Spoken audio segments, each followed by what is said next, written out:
చంద్రబాబు గారు, పవన్ కళ్యాణ్ గారు అదే బీజేపీతో కూటమి కట్టారు.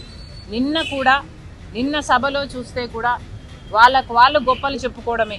సంవత్సరం రోజులైంది అధికారంలోకి వచ్చి. డబుల్ ఇంజన్ అంటున్నారు. నిజంగానే డబుల్ ఇంజనో లేకపోతే ట్రబుల్ ఇంజనో వాళ్ళకు అర్థం కావటం లేదేమో, కానీ జనాలకైతే అర్థమవుతుంది. సూపర్ 6 అన్నారు, సూపర్ ఫ్లాప్ అయ్యే పరిస్థితికి వచ్చింది. ఇదే రీతిలో పోతే మాత్రం సూపర్ 6 ఎలా అమలు అవుతుందో చంద్రబాబు గారు ఆంధ్ర రాష్ట్ర ప్రజలకు సమాధానం చెప్పాలి. అన్నదాత సుఖీభవ అని పథకం కింద ప్రతి రైతుకి 20,000 రూపాయలు ఇస్తామన్నారు. సంవత్సరం గడిచిపోయింది, ఒక్క రైతుకు కూడా ఇవ్వలేదు. ఇవ్వాల్సిన రైతులు దాదాపు 80 లక్షల మంది అయితే ఇస్తున్నది మాత్రం 45 లక్షల మందికి. ఇలా ప్రతి పథకంలోనూ, లేకపోతే అమ్మఒడి అనే కార్యక్రమం అయితే ప్రతి పిల్లాడికి ప్రతి చైల్డ్కి 15,000 రూపాయలు ఇస్తామని చెప్పారు. కానీ ఇంతవరకు ఒక్కరికి కూడా ఇవ్వలేదు. ఇక మీదట ఇస్తామంటున్నారు. అది కూడా 20 లక్షల మందికి. 87 లక్షల మంది ఉంటే 67 లక్షల మందికి మాత్రమే ఇస్తామంటున్నారు. ఇలా ప్రతి సూపర్ 6కు చెందిన హామీలో మీరు కోతలు పెట్టుకుంటూ పోతే మరిది అమలు చేసినట్టు ఎలా అవుతుంది అని అడుగుతున్నాం చంద్రబాబు గారు. నిరుద్యోగ భృతి ఇస్తామన్నారు. ఈ హామీ చంద్రబాబు గారు ఇంతకుముందు ముఖ్యమంత్రిగా ఉన్నప్పుడు కూడా ఇచ్చారు. అప్పుడు ఎగ్గొట్టారు, ఇప్పుడు కూడా ఎగ్గొడతారు అనే అనిపిస్తుంది. 3,000 రూపాయలు నిరుద్యోగ భృతి ఇస్తామన్నారు. ఇప్పటి వరకైతే అసలు దాని గురించి ఊసేలేదు, అసలు మాట్లాడమే లేదు చంద్రబాబు గారు.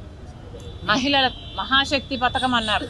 ప్రతి మహిళకు, పేదవాళ్లకు దాదాపు 2 కోట్ల మంది ఉంటారు మన రాష్ట్రంలో. వాళ్ళందరికీ కూడా నెలకు 1,500, అంటే సంవత్సరానికి 18,000 రూపాయలు చంద్రబాబు గారు ఇస్తామన్నారు. ఇది చాలా హెవీ బడ్జెట్ స్కీమ్. కానీ ఇప్పుడేమో P4కు లింకు పెడుతున్నారు. ఎలక్షన్లప్పుడు మీరు చెప్పలేదు కదా P4కు లింకు పెడతాము అని. మరి ఇప్పుడు ఎందుకు లింకు పెడుతున్నారో చంద్రబాబు గారు సమాధానం చెప్పాలి.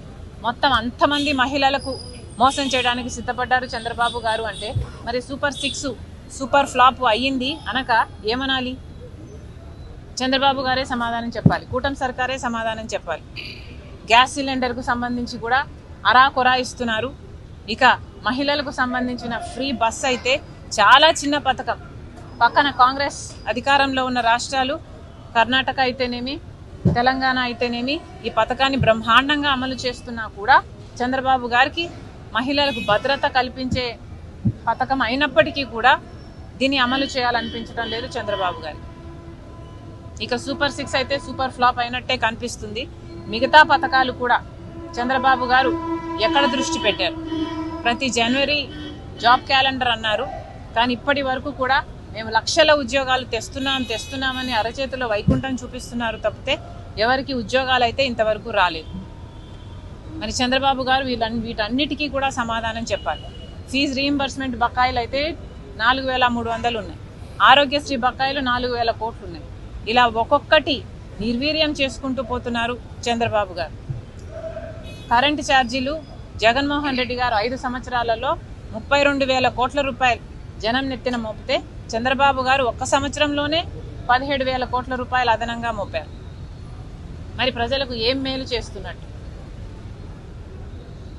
పేదవాళ్ళకి, ఎస్సీ ఎస్టీ బీసీ వాళ్ళకైతే 50 సంవత్సరాలకే పెన్షన్లు ఇస్తామన్నారు. ఇలా ఒక్కొక్కటి చెప్పుకుంటూ పోతే ఇంకెన్నో.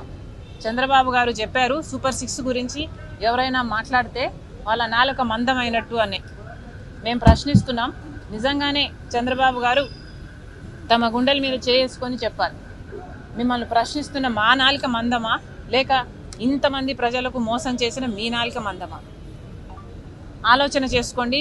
మళ్ళీ కాంగ్రెస్ పార్టీ చంద్రబాబు గారిని డిమాండ్ చేస్తున్నాం, మీ పథకాలు ఇప్పటికీ అమలు కాలేదు. మేనిఫెస్టోలో ఒక వాగ్దానం ఇచ్చిన, ఎలక్షన్లప్పుడు ఒక మేనిఫెస్టోలో కాకపోయినా కూడా ప్రజల ముందు ఒక మాట చెప్పినా ప్రజలు దాని వెంటనే మీరు అమలు చేస్తారు, వాళ్ళు ఓట్లేసిన వెంటనే మీరు అధికారంలోకి వచ్చిన వెంటనే అమలు చేస్తారు అన్న నమ్మకంతోనే ఓట్లేస్తారు. ఇలా సంవత్సరాలు గడిచిపోయినా వాటికి అమలు నోచుకోకపోతే మీరు ప్రజలను మోసం చేస్తున్నట్టే. మీకు అధికారం ఇచ్చి మీకు ఓట్లేసిన ప్రజల్నే మీరే మోసం చేస్తున్నట్టు. మళ్ళీ చంద్రబాబు గారిని డిమాండ్ చేస్తుంది కాంగ్రెస్ పార్టీ, వెంటనే అన్ని పథకాలను సూపర్ 6 అయితేనేమి, మీరు ఇచ్చిన హామీలు అయితేనేమి వెంటనే అమలు చేయాలని కాంగ్రెస్ పార్టీ డిమాండ్ చేస్తుంది.